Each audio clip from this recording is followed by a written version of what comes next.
तमिलनाडु में विधानसभा चुनाव से पहले डीएमके सरकार ने जो बजट 2025 और 26 से रुपया के राष्ट्रीय चिन्ह को हटा दिया है बजट में से।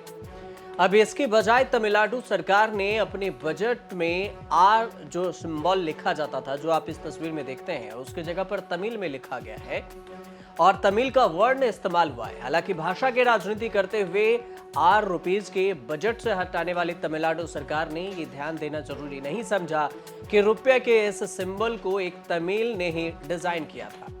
और इस सिंबल को डिजाइन करने वाले उदय कुमार धर्मलिंगम के पिता भी डीएमके के नेता थे।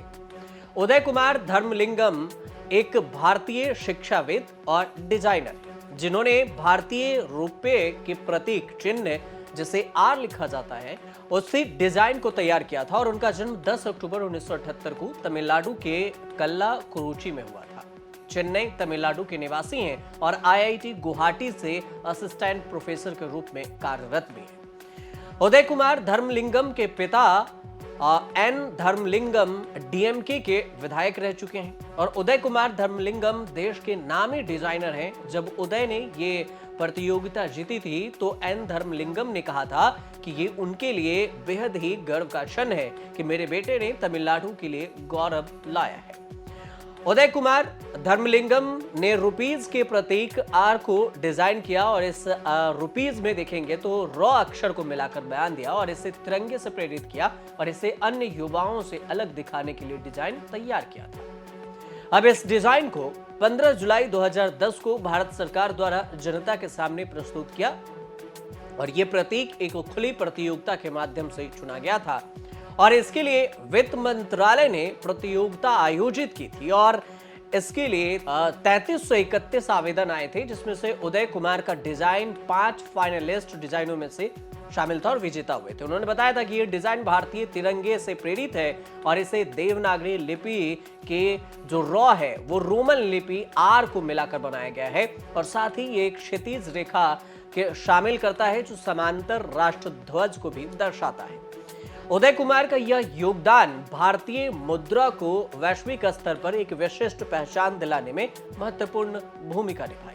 अब तमिलनाडु बीजेपी के अध्यक्ष अन्नामलाई ने कहा है कि 2025 और 26 के लिए डीएमके सरकार के बजट में रुपये के चिन्ह बदल दिया गया और इस डिजाइन को एक तमिल के डिजाइन नहीं तैयार किया था, जिसे पूरे भारत ने अपनाया और हमारी मुद्रा में शामिल किया। और इस प्रतीक को डिजाइन करने वाला थिरु उदय कुमार डीएमके के एक पूर्व विधायक के बेटे हैं।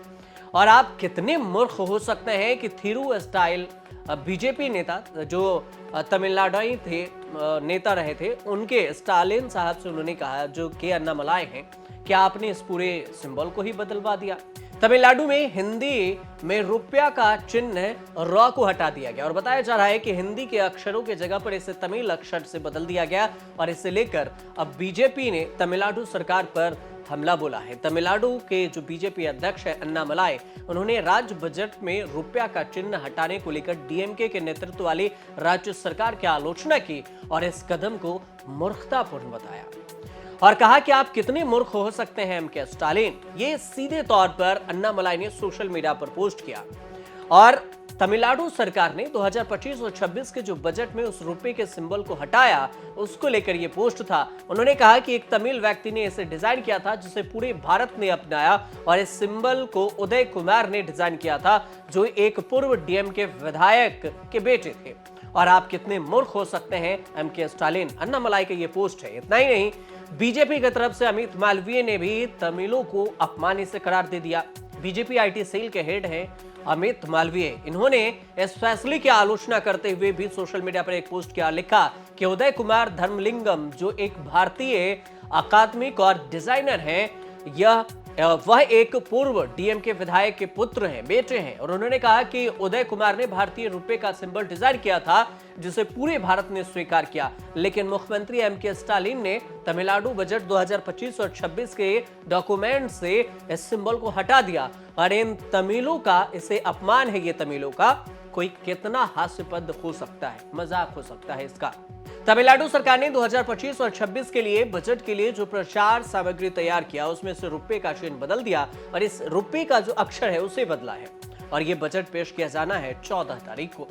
अब विपक्ष इसे राष्ट्रीय सिंबल का अनादर बता रही है, जबकि डीएमके सरकार इस बदलाव को तमिल भाषा के सम्मान के रूप में पेश कर रही है। स्टालिन ने इस पूरे ऐसा भी कहा जा रहा है कि स्टालिन ने यह बदल कर कहीं सियासी गलती तो नहीं कर दी, जो बीजेपी इसे तमिलनाडु का अपमान बता रही है और मुद्दा बना रही है। तो सवाल यही उठता है कि क्या स्टालिन फंस गए हैं? बीजेपी नैरेटिव बना रही है कि जिस तमिल शख्स द्वारा डिजाइन किए गए चिन्ह को पूरे भारत ने स्वीकार किया, उसे तमिलनाडु सरकार ही अस्वीकार कर रही है। पूरे मामले को लेकर अभी राजनीति भी गर्मा गई है और बीजेपी भी एमके स्टालिन को घेर रही है। अब देखना होगा कि ये रुपीज जो रुपया है उसमें से हिंदी वाला जो र अक्षर है उसे हटाकर स्टालिन ने क्या गलती की है या फिर एक राजनीतिक रणनीति है, ये आने वाले वक्त में ही पता चलेगा। फिलहाल आप देखते रहिए न्यूज़ तक।